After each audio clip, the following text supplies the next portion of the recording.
नमस्कार एनजीएन के खास शो नेताजी बोले छे में आपका स्वागत है। मैं हूं अजीत।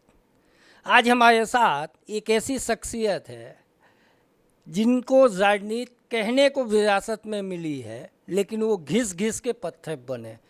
छात्र जीवन से राजनीति शुरू की, एनएसयूआई से, यूथ कांग्रेस से। वह बैंक भी चलाते हैं, स्कूल भी चलाते हैं। 5 बार के विधायक, प्रदेश प्रमुख रह चुके और अभी कांग्रेस विधायक दल के नेता हैं, क्योंकि गुजरात विधानसभा में विपक्ष का दर्जा हासिल नहीं है। पुणे छात्र युवा संसद में युवा विधायक के तौर पर पुरस्कृत हो चुके हैं। जी हाँ, हम बात कर रहे हैं अमित चावड़ा से। चावड़ा साहब, आप बेसिकली इंजीनियर हैं, लेकिन कांग्रेस की सोशल इंजीनियरिंग बिगड़ी है। कांग्रेस की सोशल इंजीनियरिंग तो आइडियोलॉजी पे से शुरू हुई है।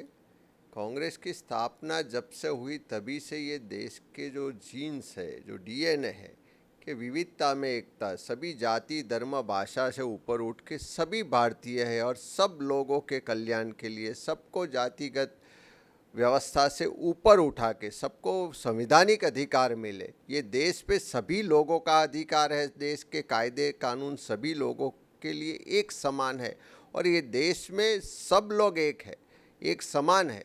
वो आइडियोलॉजी के साथ कांग्रेस ने आज़ादी से पहले भी काम किया और आज़ाद भारत में भी कॉन्स्टिट्यूशन लाने के बाद भी पूरे आज़ाद भारत की जो विकास की नींव है उसी आधार पे रखी कि खाली इंफ्रास्ट्रक्चर का विकास ना हो, लेकिन देश के आम आदमी का विकास हो।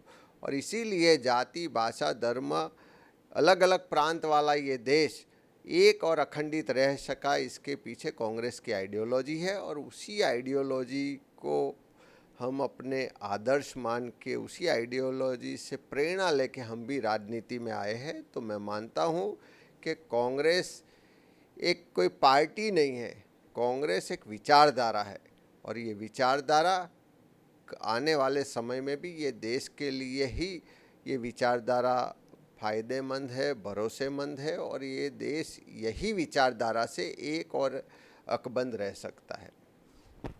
आपने कहा ये विचारधारा का सवाल है, लेकिन डेमोक्रेसी में एक्सेप्टेशन होता है। आप तो 5 बार के एमएलए, चुनाव कैसे लड़े जाते हैं, कैसे जीते जाते हैं, आप जानते हैं। जब हम इलेक्शन रिजल्ट देखते हैं तो समय के साथ साथ वो चीज़ें आपसे छूटती जा रही है, तो उसका कोई कारण तो होगा ना। आप प्रदेश प्रमुख रहे, आपकी लीडरशिप में इलेक्शन हुए, अभी आप सीएलपी हैं, लोकल बॉडीज़ के इलेक्शन डिक्लेयर हैं, तो वो डेमो में आपकी आइडियोलॉजी का एक्सेप्टेशन कम क्यों हो रहा?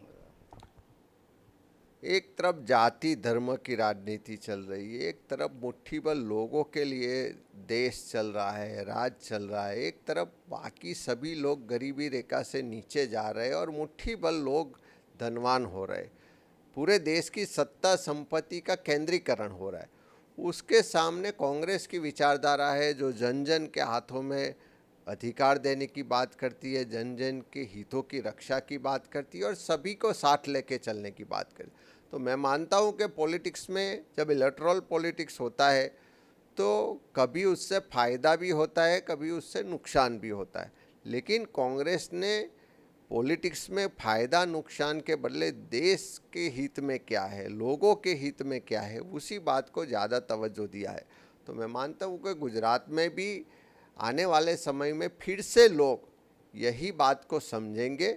अभी भाजपा ने जो उन्माद खड़ा किया है जाति के नाम पे, धर्म के नाम से, उसमें उन्मादित होके काफ़ी युवा वर्ग भाजपा से अट्रैक्ट करके भाजपा को चुनाव में वोट दे रहे। लेकिन धीरे धीरे हम देख रहे हैं जिस तरीके से देश की सरहदों की स्थिति है, आज चाइना और पाकिस्तान हमारी सरहदों पे हमसे लाल आंख दिखा रहा है। चाइना ने एंक्रोचमेंट कर लिया है। जो हमारे पड़ोसी देश थे उससे रिश्ते बिगड़े हैं। मणिपुर हो, मेघालय हो, मिज़ोरम जैसे राज्य में जिस तरीके से आज हिंसा हो रही है, जिस तरीके का माहौल है, मैं मानता हूँ कि वो पूरे देश के लिए बहुत ही बड़ा खतरा है।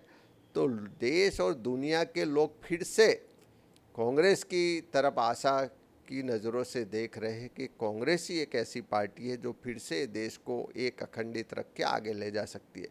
तो इलेक्ट्रल पॉलिटिक्स में शायद 1 या 2 चुनाव में नुकसान भी हो, लेकिन फिर से हम आएंगे। और जहाँ तक गुजरात का सवाल है, हम फिर से लोगों के बीच में जा रहे हैं, फिर से लोगों को मिल रहे हैं। जहाँ हमारा विश्वास कम हुआ है, जहाँ हमारा जनाधार कम हुआ है, जहाँ हमारा संगठन कम हुआ है, उन सभी बातों को हम सुधार करके आने वाले समय के लिए एक नई रणनीति के साथ आगे बढ़ रहे हैं।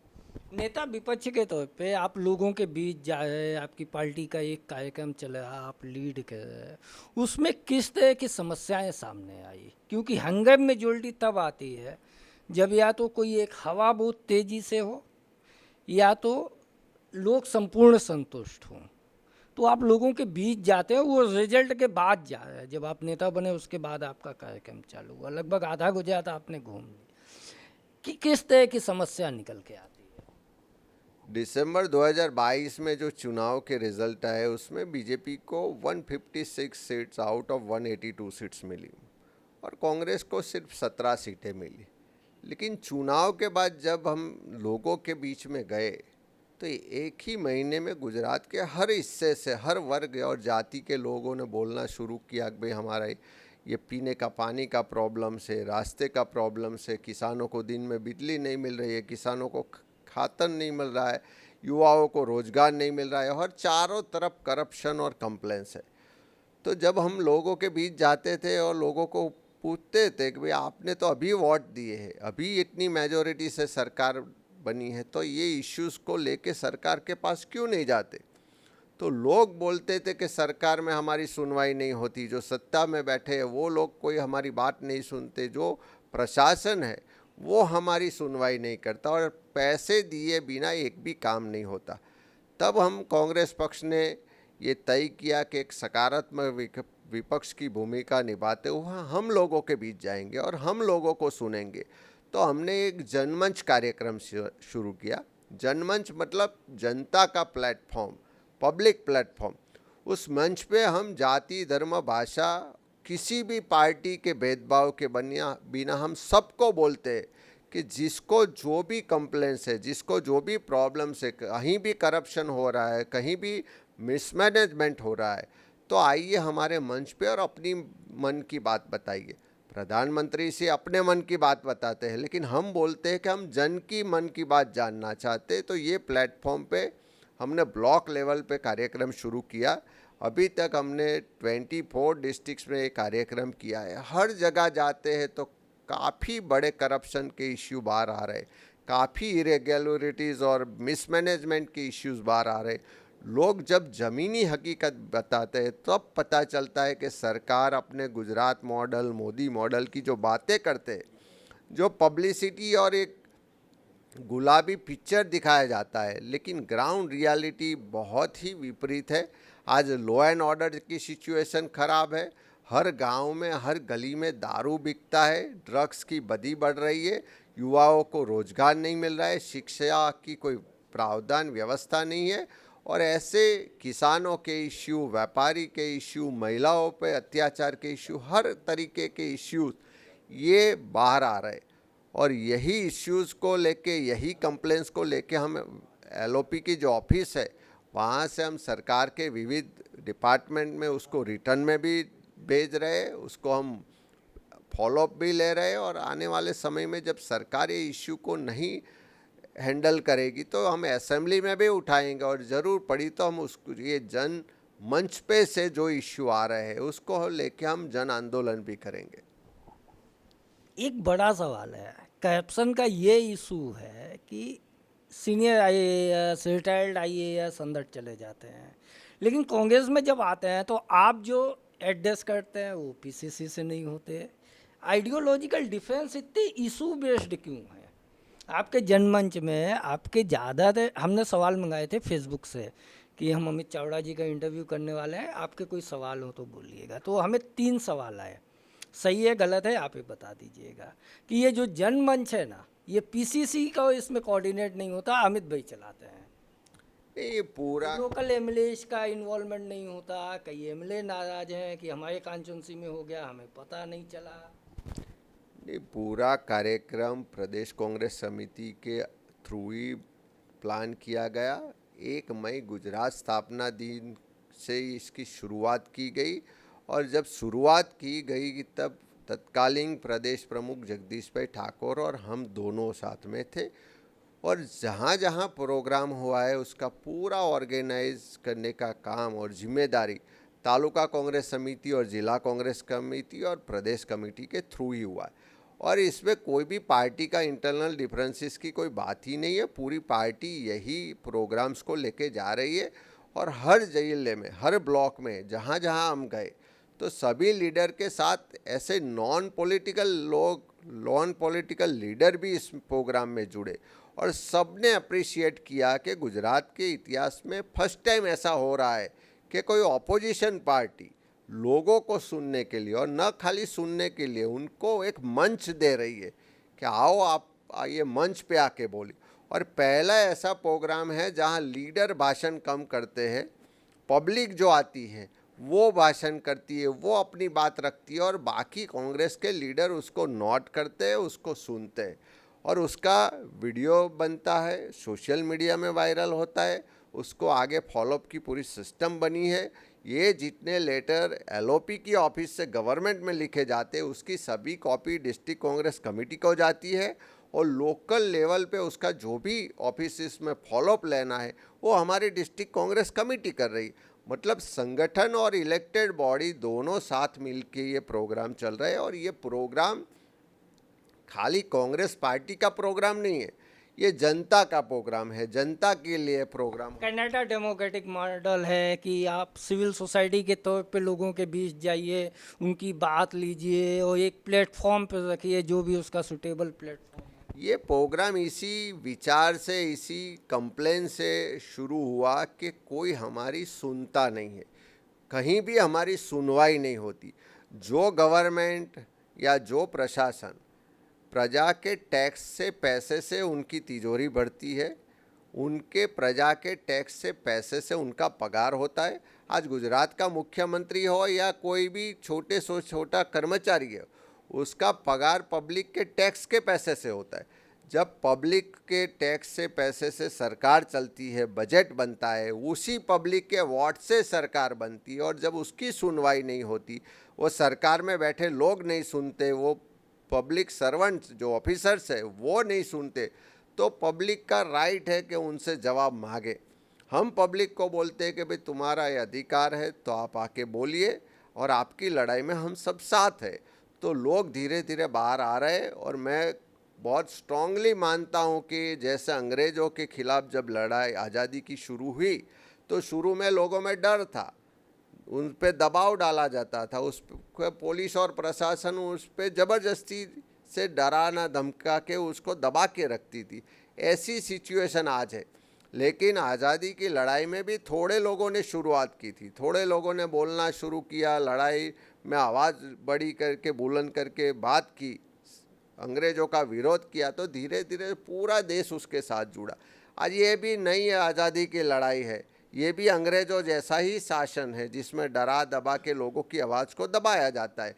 ये जनमंच ऐसा कार्यक्रम है जिसमें लोग आज खुल के आके बोल रहे हैं कि ये करप्शन कर रहे हैं, यहाँ गलत हो रहा है, इन लोगों ने गलत किया है। तो धीरे धीरे लोग बाहर आ रहे हैं, बोलना शुरू कर रहे हैं, विरोध कर रहे हैं और ये एक नई आज़ादी की लड़ाई ये जनमंच के कार्यक्रम से गुजरात से शुरू होगी और आने वाले समय में गुजरात से यही परिवर्तन की शुरुआत होगी। गुजरात वैसे भी परिवर्तन का एक बड़ा बेस बना के देता है और आपकी फैमिली का लंबा पॉलिटिकल हिस्ट्री है। चावड़ा फैमिली जो है, चावड़ा सोलंकी जॉइंट जो फैमिली है, आपकी जो अपनी होम डिस्ट्रिक्ट है और उससे लेके पूरा जो मध्य गुजरात है वो एक तरह से माना जाता था कि वो प्रो कांग्रेस है, साउथ गुजरात का ट्राइबल बेल्ट। लेकिन जो 2009 से आप देखिए तो रिजल्ट गिरने चालू हो गए थे और आज 22 में लगभग आप अकेले हैं। जब तक गुजरात नहीं बदलेगा तब तक इंडिया कैसे बदलेगा? मैं दिल्ली के बेंगलोर में जो इंडिया बना उस इंडिया पे बात कर रहा हूँ। नहीं, इंडिया तो बदल रहा है और उसकी शुरुआत कर्नाटक से हो भी चुकी है और जिस तरीके से इंडिया अलायंस बना है उससे आने वाले 24 में आप देखेंगे कि पूरे देश में परिवर्तन होगा। लेकिन जहाँ तक गुजरात की राजनीति का सवाल है, गुजरात की यहाँ की ज़मीन का सवाल है, तो आज़ादी की लड़ाई में भी यहीं से गांधी सरदार के नेतृत्व में काफ़ी आज़ादी के खिलाफ के लिए आंदोलन शुरू हुए। उसी तरह गुजरात पॉलिटिक्स में जो परिवर्तन आना है वो ये जनमंच कार्यक्रम से और हम नीचे से लेके शुरू करेंगे। 2027 में गुजरात में भी परिवर्तन लाएंगे, लेकिन उससे पहले का जो मुकाम है कि पूरे देश के लोग जिस पे आशा की नज़र लगाए बैठे, मैंने वही बोला कि आज की तारीख में मोदी जी के जो जुमले थे उसी का लोग उनसे हिसाब मांग रहे। उन्होंने बोला था कि 100 दिन में महंगाई ख़त्म करेंगे, बहुत हुई महंगाई की मार अब की बार मोदी सरकार। अब लोग बोल रहे हैं बहुत हुई महंगाई की मार, अब हटाओ मोदी सरकार। आज जिस तरीके से देश की सरहदों का इश्यूज़ है, जिस तरीके से महंगाई है, जिस तरीके से बेरोज़गारी है, जिस तरीके से आपने किसानों को उनकी आय दुगनी करने की बात की थी, आपने युवाओं को 2 करोड़ रोज़गार देने की बात की थी, कुछ नहीं हुआ। उसके बदले मणिपुर सब राज्य आज जल रहे। लेकिन मणिपुर में को लेके गुजरात की 5वीं देश की जो 5वीं अनुसूची के ज़िले हैं, गुजरात में भी है, उनने बंद का ऐलान किया, वो सक्सेस नहीं हुआ ना, ज़मीन पे नहीं दिखा। नहीं, मणिपुर पे सिविल सोसाइटी अपनी अपनी तरह से अपोज कर रहे हैं, सिग्नेचर कैंप चले हैं, लेकिन वो ज़मीन में नहीं है ना। ये कोई एक बंद सक्सेस होने का या ये प्रोग्राम सक्सेस होने से इसको मैं मानता हूँ कि नहीं देखना चाहिए। मणिपुर में जो हो रहा है कि महिलाओं पे खुलेआम अत्याचार हो रहे, जिस तरीके से कि नग्नता और हैवानियत मणिपुर में हमने देखी है, जिस तरीके से आज 80 डेज हो गए, प्रधानमंत्री श्री चुप है, एक छोटा सा राज्य है, उसमें हिंसा होती है, उसमें इतना लॉ एंड ऑर्डर की सिचुएशन ख़त्म होती है और प्रधानमंत्री श्री देखते रहे, देश के होम मिनिस्टर कुछ न करे। तो मैं मानता हूँ कि ये हिंसा करवाने में कहीं ना कहीं दोनों डबल इंजन की सरकार, मतलब स्टेट की सरकार और सेंट्रल की सरकार, दोनों का इन्वॉल्वमेंट। और जिस तरीके से मणिपुर का महिला अत्याचार का जो वीडियोज़ और बाकी की हकीकतें आज बाहर आ रही है, पूरी दुनिया में हमारे देश का जो सिर है शर्म से झुक जाता है। पूरी इंडिया में हमारे देश में जो हमारी जो विश्व में हमारी जो अभी तक की क्रेडिट थी छवि थी, वो ख़त्म हो रही। तो लोग देख रहे कि किस तरीके का राज चल रहा है। तो उसी तरह को देख के आने वाले समय में वो अनुसूची के आदिवासी विस्तार हो या पूरे देश की महिला है या पूरे देश के इंटेलेक्चुअल है लोग हैं या पूरे देश में जो भारतीयता की विचारधारा में मानने वाले हैं, वो सभी लोग, संविधान में मानने वाले लोग आने वाले समय में इसके खिलाफ रिएक्शन भी करेंगे और 2024 में आप देखेंगे तो उसका रिजल्ट भी दिखेगा। आप साफ साफ बात करते हैं, ये अच्छा है। आपके बहुत सारे साथी बीजेपी में चले गए, आपको आम पहुंचा के बीजेपी में चले गए, अभी विधानसभा में मिलते हैं तो कोई वापसी का रास्ता दिख रहा है? 24 के पहले 2-4 नाम सेलेक्ट किए हैं मैंने सुना। सभी लोग दुखी है, सभी लोग नाराज भी है, लेकिन अभी मेजॉरिटी है, गवर्नमेंट है, तो अभी उनके साथ जुड़े हुए। वो वापसी का रास्ता और वापसी के नंबर दोनों आप 2024 के बाद देखेंगे और 2024 में देश में परिवर्तन होगा, उसी के साथ गुजरात में भी सरकार में परिवर्तन होगा। आप तो NSUI से पॉलिटिक्स में आया, कहीं ना कहीं तो संगठन में फेलियर रहा ना। अब तो सब बन गए, NSUI में रहे, यूथ कांग्रेस में रहे, 5 बार MLA हो गए, PCC चीफ हो गए, LOP हो गए, दंडक उपदंडक। अब गुजरात में तो आपके लिए कुछ बचा नहीं है। तो 24 में पार्लियामेंट के कैंडिडेट अमित चावड़ा होंगे, क्योंकि अमित चावड़ा जीत जाते हैं। हम तो पहले भी पार्टी के कार्यकर्ता थे, आज भी पार्टी के कार्यकर्ता है और कल भी पार्टी के कार्यकर्ता रहेंगे। पार्टी जो भी जिम्मेदारी अलग अलग समय पे दी, हमने हमारा पूरा प्रयास किया उसको सही तरीके से निभाने का। आने वाले समय में भी पार्टी की जो भी दिशा होगी, जो भी जिम्मेदारी होगी, उसके लिए काम करेंगे। लेकिन अभी तक मेरा जो सवाल है कि पार्लियामेंट लड़ने का कोई ख्याल भी मन में नहीं है। ये बड़ी ब्रेकिंग है, अमित भाई कह रहे हैं कि वो पार्लियामेंट नहीं लड़ेंगे, मतलब भरत भाई वापस लड़ेंगे।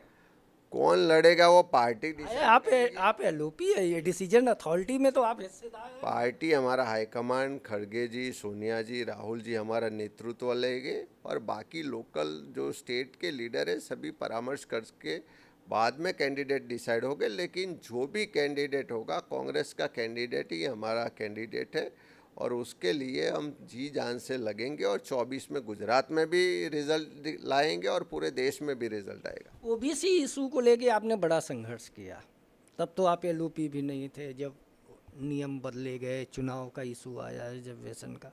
उनकी स्थिति क्या है? कमीशन की रिपोर्ट भी अभी नहीं समझ हुआ। ये मोदी जी पूरे देश में ओबीसी के नाम पे राजनीति कर रहे हैं कि मैं ओबीसी, गरीब परिवार का, पिछड़े परिवार का बेटा, ऐसे करके सभी को पूरे देश में भाषण दे रहे। मैं पूरे देश के लोगों को भी कहना चाहता हूँ कि यही मोदी जी 13 साल तक गुजरात के मुख्यमंत्री रहे। ये गुजरात में 52% ओबीसी आबादी है और यही मोदी जी के शासन से लेके आज तक ये 27 साल के बीजेपी के शासन में सबसे ज़्यादा जो नुकसान हुआ हो, सबसे ज़्यादा जो सहन करना पड़ा, तो गुजरात के ओबीसी कम्युनिटी को करना पड़ा। 52% आबादी होने के बावजूद बीजेपी सरकार, इतनी सरकारों ने हर साल जो बजट बनता है 1% बजट भी ये ओबीसी कम्युनिटी को नहीं देते। पॉपुलेशन कितनी, तो 52%, और बजट कितना, तो टोटल बजट में देखें तो 1% भी नहीं। और उसी तरह गुजरात में ओबीसी की जो लोकल बॉडीज़ में रिजर्वेशन था वो 2022 में इन्होंने ख़त्म कर दिया। उसके लिए हमने बहुत लड़ाई लड़ी, ग्राउंड पे गवर्नमेंट के खिलाफ आवेदन, आंदोलन सभी किए। तब जाके उन्होंने एक जस्टिस जवेरी कमीशन बिठाया कि वो ओबीसी पॉपुलेशन और बाकी की सिचुएशन का जायज़ा लेके उस पर स्टडी करके एक रिपोर्ट देगा। उसको रिपोर्ट 3 महीने में देनी थी, लेकिन उसको भी आज 1 साल हो गया। हमारी काफ़ी लड़ाई, विधानसभा में लड़ाई, बाद में उनको मजबूरन रिपोर्ट तो देना पड़ा, लेकिन आज तक उस पर डिसीजंस कुछ नहीं हुए। आज की तारीख में गुजरात में 7000 पंचायत के चुनाव पेंडिंग है, 75 नगर पालिका के चुनाव पेंडिंग है, 2 जिला पंचायत के चुनाव पेंडिंग है और पूरे गुजरात में इलेक्टेड लोगों के बदले जो गवर्नमेंट के रखे हुए एडमिनिस्ट्रेटर है उनसे ये पूरा प्रशासन चलाया जा रहा है। तो कहने का मतलब एक तरफ ओबीसी का अनामत ख़त्म कर दिया, उसको बजट नहीं दे रहे, और दूसरी तरफ चुनाव भी नहीं करवाए।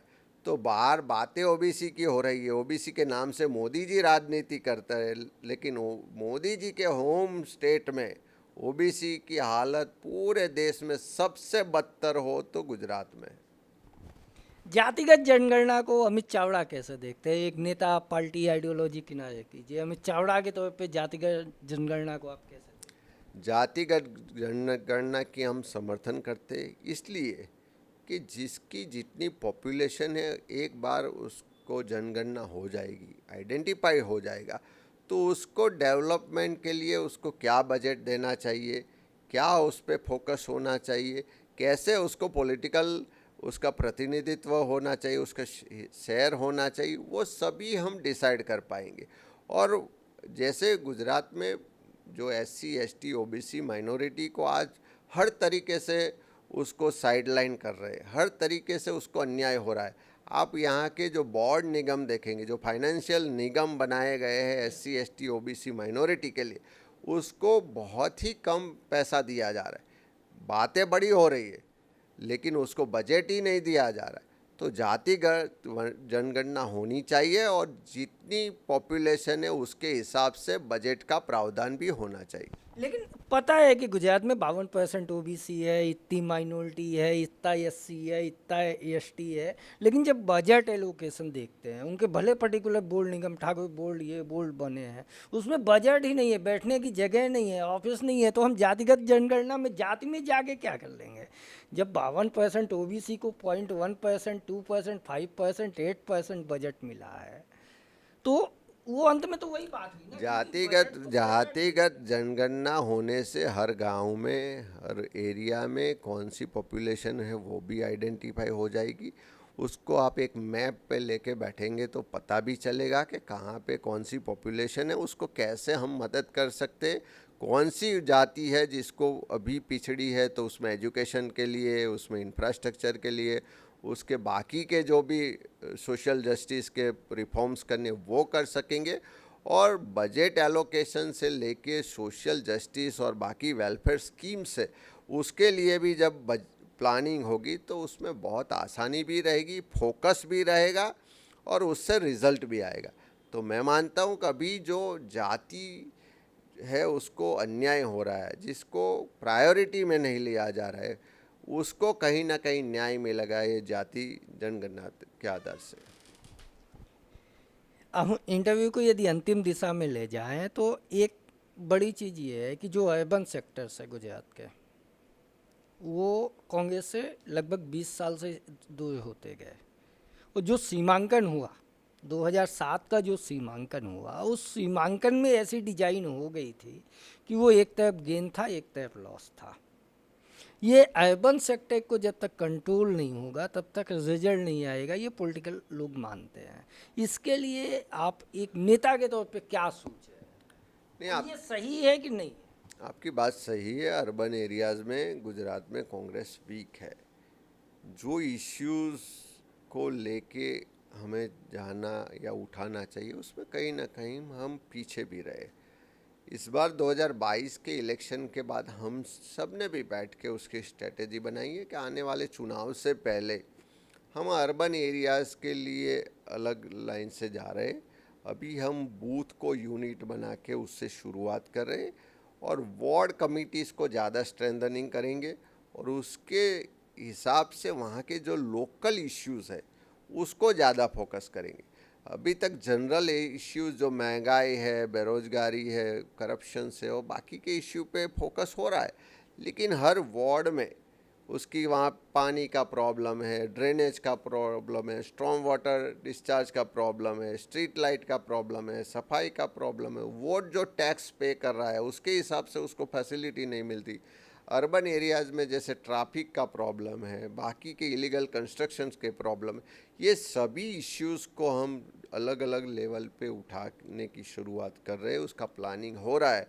आने वाले 1-2 महीने में हम वही स्ट्रेटेजी के साथ और पूरे अर्बन की जो 44 सीट्स है उस पर हम फोकस करेंगे। लोकल बॉडीज़ में भी जो अर्बन कॉरपोरेशंस और नगर पालिका है उसकी चुनाव की तैयारी भी अभी से शुरू करेंगे। और मैं मानता हूं कि वार्ड कमिटीज़ को ज़्यादा स्ट्रेंथनिंग करके हम अर्बन में फिर से हमारी पकड़ मजबूत करेंगे। गुजरात की सिविल सोसाइटी हमेशा पॉलिटिकल विंग से ज़्यादा एक्टिव थी।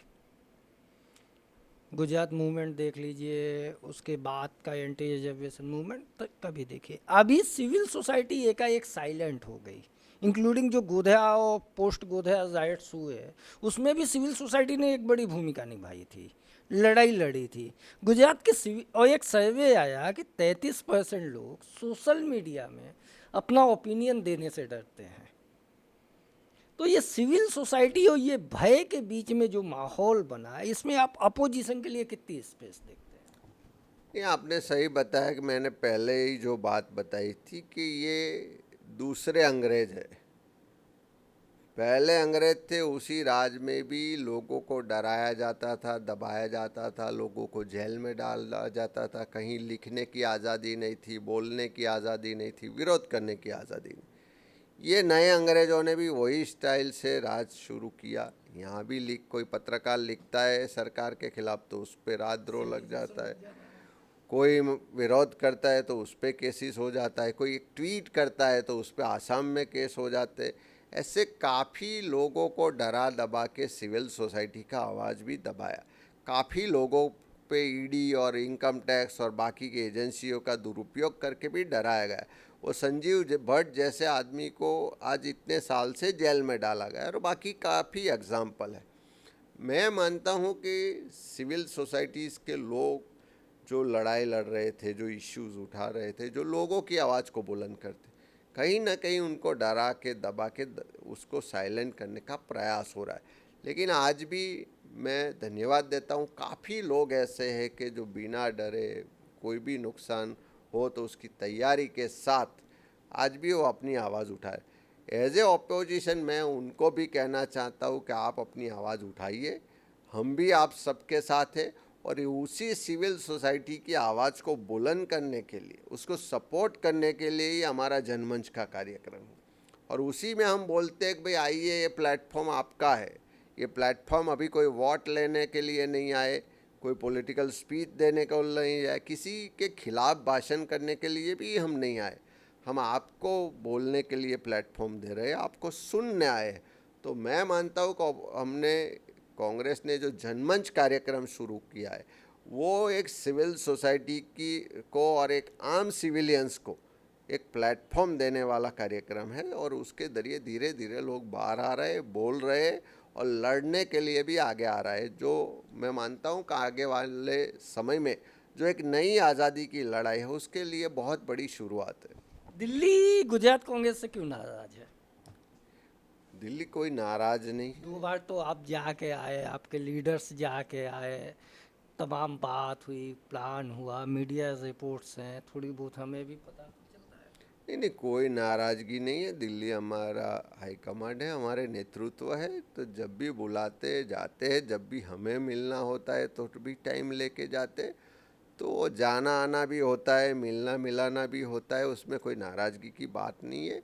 रिजल्ट नहीं आए वो एक अलग बात है, लेकिन पार्टी का हर तरफ से सपोर्ट भी रहा है, हर तरफ से गाइडेंस भी रहा है। इस इलेक्शन में तो गुजरात कांग्रेस ने अकेले इलेक्शन लड़ा ना, दिल्ली का कहाँ इन्वॉल्वमेंट था? आप 2017 का इलेक्शन देखिए, कितने स्ट्राइक कैंपेनर्स थे, पूरा एआईसीसी पड़ा था। इस बार तो खड़गे जी की मुश्किल से 2 सभा हो पाई, सूरत से घुमाते घुमाते ला गए अहमदाबाद में सभा। नहीं, सभी लीडर्स, गहलोत साहब भी आए, बाकी लीडर्स भी आए, राहुल जी भी आए, खड़गे साहब अब भी आप आए। डिप्लोमेटिक बोले, आप समझते हैं? मैं इसलिए बोलता हूँ कि राहुल जी की भारत जोड़ो यात्रा चल रही थी, वो ज़्यादा समय उसमें थे। 2017 के इलेक्शन में राहुल जी यहाँ ज़्यादा समय दिए, उन्होंने खुद लीड ली, उन्होंने खुद लीड भी ली थी। लेकिन इस बार भारत जोड़ो यात्रा की वजह से वो खुद इतना टाइम नहीं दे पाए, लेकिन बाकी काफ़ी सीनियर्स लीडर आए और उनके अगुवाई में, उनकी मार्गदर्शन में प्रोग्राम्स भी हुए, कैंपेन भी हुआ और प्रयास भी हुआ। तो आप मानते हैं कि गुजरात का फेलियर्स कलेक्टिव फेलियर है, दिल्ली इसमें शामिल है? नहीं, कलेक्टिव फेलियर्स मतलब कोई भी डिफीट होती है, हार होती है, तो कोई एक आदमी जिम्मेदार नहीं होता, उसमें पूरी टीम जिम्मेदार होती है। जिसमें मेरा जो रोल है वहाँ मैं भी फैल रहा हूँ, आपका रोल हो या XYZ का रोल हो, वो पूरी टीम का फेल्योर है। और हम वही पूरी टीम आफ्टर इलेक्शन सब लोग, उसका फैक्ट फाइंडिंग कमेटी भी आया, उसका एनालिसिस भी किया और जहाँ जहाँ हमारी गलती हुई उसको सुधार करके आने वाले समय में कैसे फिर से लोगों में जाए, कैसे फिर से लोगों का विश्वास, आशीर्वाद फिर से संपादन कर पाए, उस दिशा में आगे भी बढ़ रहे हैं। फैक्ट फाइंडिंग कमेटी की आपने बात की, मैं इसको शामिल नहीं करना चाहता था, लेकिन आपने बात की तो शामिल कर लेते हैं। उसके जो रिपोर्ट्स है, उस पे जो चार्जेज हैं, वो तो बहुत गंभीर है ना, एक पार्टी के तौर पे।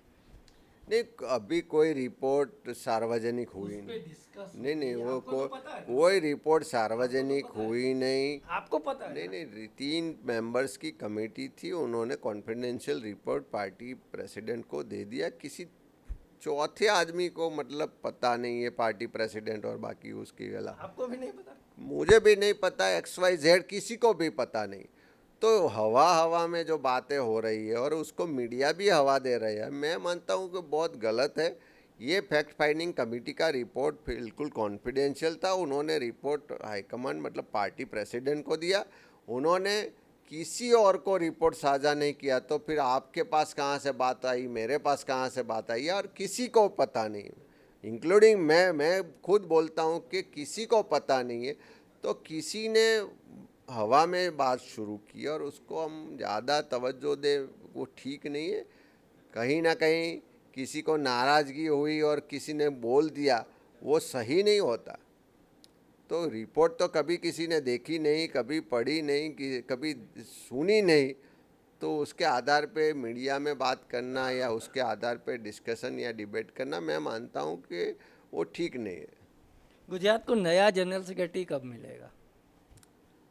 AICC में रिसप्लिंग कुछ समय में होने वाला है, CWC का नया गठन भी होगा, तो उसी के साथ गुजरात को जनरल सेक्रेटरी भी मिल जाएगा। मतलब अभी 2 महीने की प्रोसेस है। गुजरात के पास इतना टाइम नहीं है क्योंकि आप बहुत पीछे हैं। आपके जो रिजल्ट असेंबली को पार्लियामेंट में कन्वर्ट कर दें तो मार्जिन बहुत बड़े बड़े हैं, और उसके लिए तो एक पूरी टीम चाहिए ना।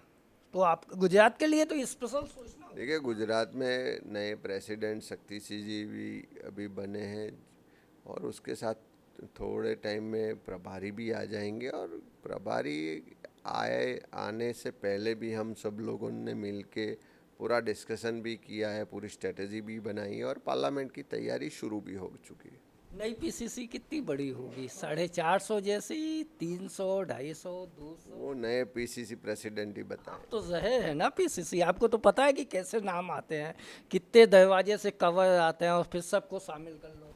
वो नए पीसीसी प्रेसिडेंट है, उनसे आप मिलेंगे तो वो अच्छी तरह बताएंगे। एक अंतिम सवाल, उसके बाद हम इस इंटरव्यू को ख़त्म करेंगे। अमित चावड़ा 10 साल बाद अपने आप को कहाँ देखते हैं?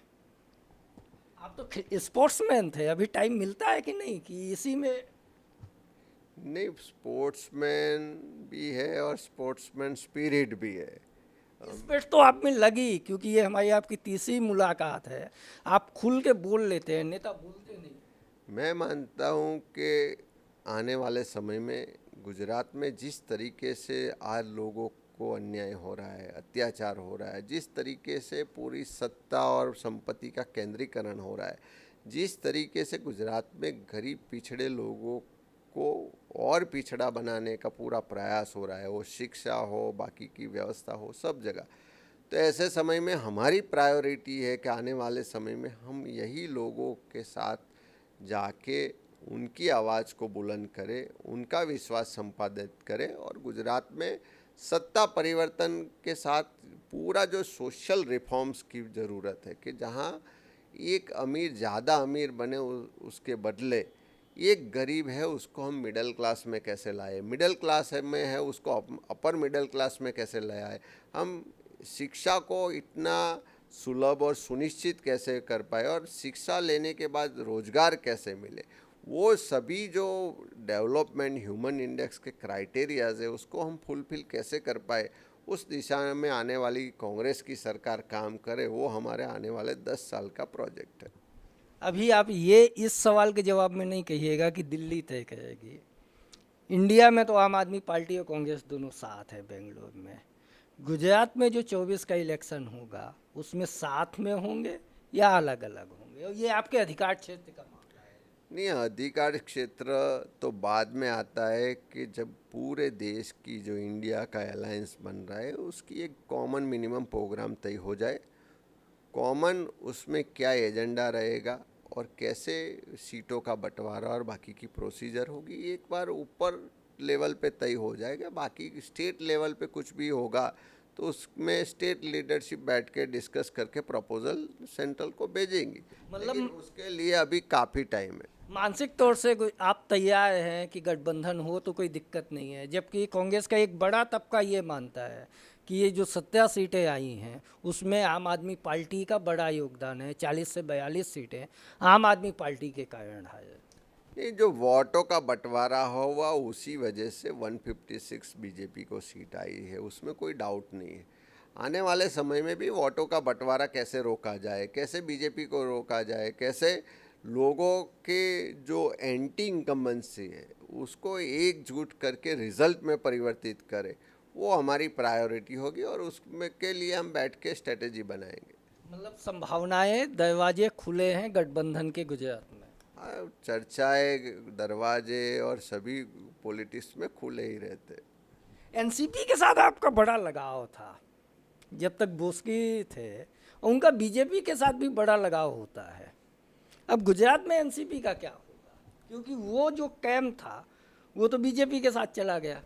मैं गुजरात एनसीपी की बात कर रहा हूँ। नहीं, आज भी गुजरात एनसीपी के जो भी लोग हैं हमारे साथ है, संपर्क में है, कोई ऐसा इश्यू नहीं। हमने असेंबली इलेक्शन भी अलायंस में लड़े हैं और कोई डिस्प्यूट भी नहीं।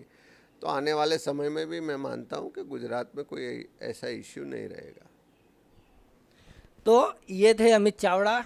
इनका साफ मानना है कि विपक्ष के साथ यानी नए साथी आम आदमी के साथ 24 में यदि चुनाव लड़ने को एआईसीसी कहती है तो गुजरात कांग्रेस तैयार है। इनका ये भी कहना है कि संगठन बूथ लेवल पे बनेगा, कितना बनेगा नहीं बनेगा ये समय बताएगा, लेकिन एक बात तय है कि गुजरात में सिविक इशू इतने बड़े हैं, अनइक्वलिटी इतनी ज़्यादा है, यूनिफॉर्म का इतना अभाव है कि 35 मिनट की बारिश में अहमदाबाद टापू में बदल जाता है, लेकिन संगठन यहाँ पे नहीं है। आप इसको मानते हैं ना?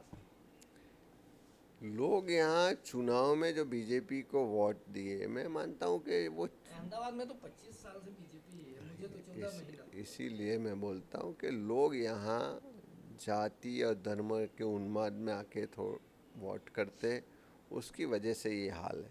और यही 156 सीट्स आने के बाद, यही कॉरपोरेशन और असेंबली में अहमदाबाद में बीजेपी को चुनाव जिताने के बाद एक बारिश होती है, आपने हाल देखा है, लोगों की परेशानी देखी है, इलीगल कंस्ट्रक्शन की वजह से लोगों की तबाही देखी है। तो मैं मानता हूँ कि कहीं ना कहीं हमारा जो संपर्क कम हुआ, हमारा जो लोगों के साथ रेपो कम हुआ, उसकी वजह से हम नाराज़गी को वोट में कन्वर्ट नहीं कर पाए।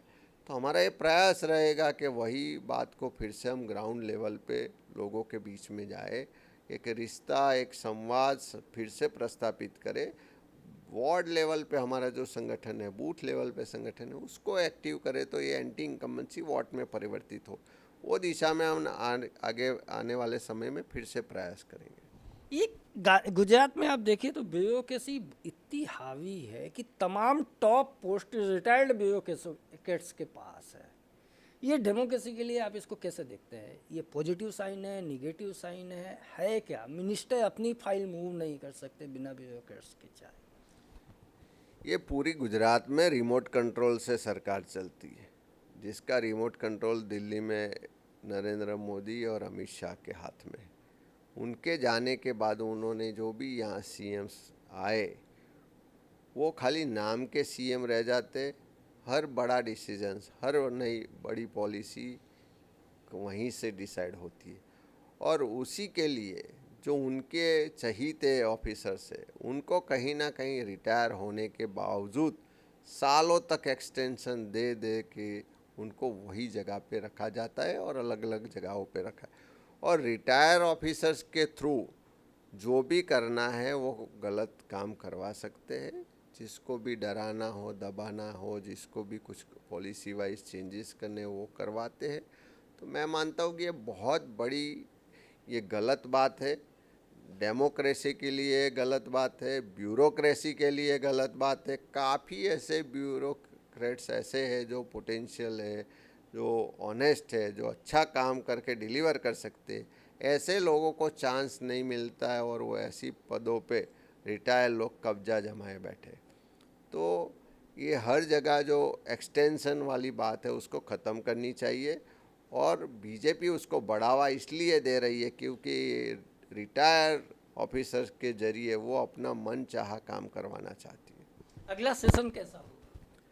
अगले सेशन में हम लोगों के इश्यूज उठाएंगे, जनमंच में जो बहुत इश्यू आ रहे हैं उसको भी उठाएंगे, और जिस तरीके का ये मानसून में मिसमैनेजमेंट हुआ है, जिस तरीके से मानसून में ये बारिश की वजह से लगभग 60% गुजरात को लॉस हुआ अलग अलग फेस में। ये इंजीनियर सीएम बिल्कुल फेल हो चुके ऐसा दिख रहा है ये मानसून में। सीएम इंजीनियर नहीं है, मतलब डिप्लोमा है। उनकी लाइन तो डिप्लोमा है। अरे वो लाइन तो यही है, civil line, construction line, infrastructure. ओडा के चेयरमैन रहे, स्टैंडिंग कमेटी के चेयरमैन है, तो उनको डेवलपमेंट क्या है उसका विज़न उनके पास था। लोग मानते थे कि वो आने के बाद उसका सॉल्यूशन होगा, लेकिन उनके ही अहमदाबाद में, उनके ही मत क्षेत्र में सबसे ज़्यादा लोगों को परेशानी। और जिस तरीके से अहमदाबाद, बड़ौदा, राजकोट, सूरत, जूनागढ़ जो कॉरपोरेशंस है, वहाँ ये बारिश में तबाही हुई है, वो बिल्कुल गवर्नमेंट की फेल्योर है। जिस तरीके से किसानों को नुकसानी हुई, वो इश्यूज़ भी हम आने वाले असेंबली सेशन में ले जाएंगे। जिस तरीके से लॉ एंड ऑर्डर की सिचुएशन है, वो इश्यूज़ भी आने वाले असेंबली सेशन में रहेंगे, और बाकी के बेरोजगारी, महंगाई और बाकी के इश्यूज़ जो है करंट, वो भी रहेंगे। वैकेंसी गुजरात में एक बड़ा इशू है, एजुकेशन इस असेंबली इलेक्शन का एक मुद्दा था। पहले हमने सरकार ने तय किया कि टेट किए लोगों को कांटेक्ट में रखेंगे, फिर कहा कि नहीं अब टेट नहीं होगा तो भी चलेगा, गेस्ट टीचर ले लीजिए 6 महीना के लिए। 6 महीना के लिए कौन नौकरी करेगा? वो पढ़ा लिखा मास्टर किया हुआ केमिस्ट्री एमएससी आदमी को आप कहिए कि 10,000 में नौकरी करिए, ये क्या सिस्टम है? एक बार ये बीजेपी वालों को कॉन्ट्रैक्ट बेस पे या ऐसे प्रवासी मिनिस्टर भी बना के देखने चाहिए। उनके पास 156 एमएलए 11-11 मंथ के मिनिस्टर बनाए तो उनको पता चलेगा कि क्या प्रॉब्लम। ये पात्रता शिक्षक तो 6 महीना के लिए। क्योंकि शिक्षा सबके लिए ज़रूरी है और शिक्षा हमारे बच्चों के भविष्य के साथ जुड़ी हुई है, तो उसमें सरकार पूरी गंभीर होनी चाहिए। परमानेंट टीचर ही होने चाहिए उसमें, ये फिक्स पगार कॉन्ट्रैक्ट और ये 11 मंथ हो या 6 महीने हो, ऐसी कोई भी व्यवस्था ख़त्म करके परमानेंट उसकी रिक्रूटमेंट होनी चाहिए। क्योंकि शिक्षा अच्छी नहीं होगी तो हमारा भविष्य अच्छा नहीं होगा। और इन लोगों ने प्राइवेटाइजेशन को प्रोत्साहन देने के लिए, उसको अपने लोगों को ज़्यादा कमाई करवाने के लिए ऐसे जो गवर्नमेंट इंस्टीट्यूशंस है, गवर्नमेंट स्कूल्स है, उसमें ऐसे पूरी रिक्रूटमेंट नहीं करके एजुकेशन का जो क्वालिटीज़ है उसको इतनी गिरा दी है कि गरीब लोगों के बच्चों के सिवा अब कोई लोग गवर्नमेंट स्कूल में पढ़ा नहीं रहे। तो ये पूरी एजुकेशन सिस्टम फेल है।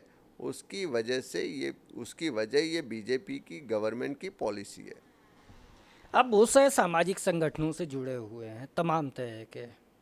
गुजरात उन स्टेट में देश के शामिल है जहां सबसे ज़्यादा लोग विदेश जाते हैं। विदेश जाने के लिए तमाम इनलीगलिटी करने के लिए तैयार हैं, मरने के लिए तैयार हैं। उसका कारण क्या है? ये गुजरात और देश में होप नहीं दिख रहा है। आज पूरे देश में देखेंगे तो हर साल जो लोग इन्वेस्टर वीज़ा के नाम पे विदेश में स्थायी होना चाहिए हैं पूरे परिवार के साथ, यहाँ से लाखों रुपए वहाँ इन्वेस्ट करके पूरे फैमिली के साथ शिफ्ट होना चाहते। ऐसे फैमिलीज़ की तादाद हर साल बढ़ रही है। मैं मानता हूँ पिछले 7-8 साल में करीबन 12 लाख फैमिली शिफ्ट हो चुके। ऐसे ही हर साल यहाँ से स्टूडेंट वीज़ा पे लाखों स्टूडेंट फॉरेन जा रहे। तो मतलब ये कि ब्रेन ड्रेन हो रहा है पूरे देश का। यहाँ जो ब्रेन मतलब नई पीढ़ी है वो आज धीरे धीरे दूसरे देशों में, तो उसको देश में गुजरात में होप नहीं दिख रहा है। उसकी वजह से पिछले 7-8 सालों में जिस तरीके से नंबर बढ़ रहे, एक तरफ मोदी जी विदेश में जाके भाषण करते, विश्व गुरु बनने की बातें करते, पब्लिसिटी करते, और दूसरी तरफ हमारे देश का ही ब्रेन बाहर जा रहा है। वो बहुत बड़ी चिंता का विषय है कि ये गवर्नमेंट की फेलियर्स और पॉलिसीज़ की वजह से आज हमारे युवाओं को लग रहा है कि ये देश में हमारा भविष्य नहीं है। आज हमारे सेटल फैमिली है उनको लग रहा है कि हमारे बच्चों का यहाँ भविष्य नहीं है। तो गवर्नमेंट की ये फेलियर की एक ये साइन है। आपने हमसे बात की, इसके लिए शुक्रिया। Thank you. आप भी लोगों की आवाज़ को बुलंद करते रहिए, उठाते रहिए। ये डेमोक्रेसी का एक मजबूत पिलर मीडिया है। तो मैं मानता हूँ कि वो मीडिया जितना अलर्ट, जितना एक्टिव रहेगा, लोगों को न्याय भी मिलेंगे, अधिकार भी मिलेंगे। अमित भाई ने इस पूरे इंटरव्यू में एक पंच लाइन दिया है, और वो एक्सपेरिमेंटल हो सकता है कि यदि कॉन्टेक्ट बेस्ड टीचर हो सकते हैं तो कॉन्टेक्ट बेस्ड मिनिस्टर बना के देखा जाए। 6 महीना के लिए मिनिस्ट्री बनाइए तो उससे क्या बदलाव आता है, वो एक बड़ा सवाल है। गुजरात बीजेपी का गढ़ है, हिंदुत्व की प्रयोगशाला है, प्राइम मिनिस्टर का मदरलैंड है, टूटा संगठन है, आर्थिक संकट है, तमाम चीज़ें हैं, लेकिन उन सब के बीच लड़ने का जज्बा है, वो बड़ी बात है, और वही डेमोक्रेसी का आधार है।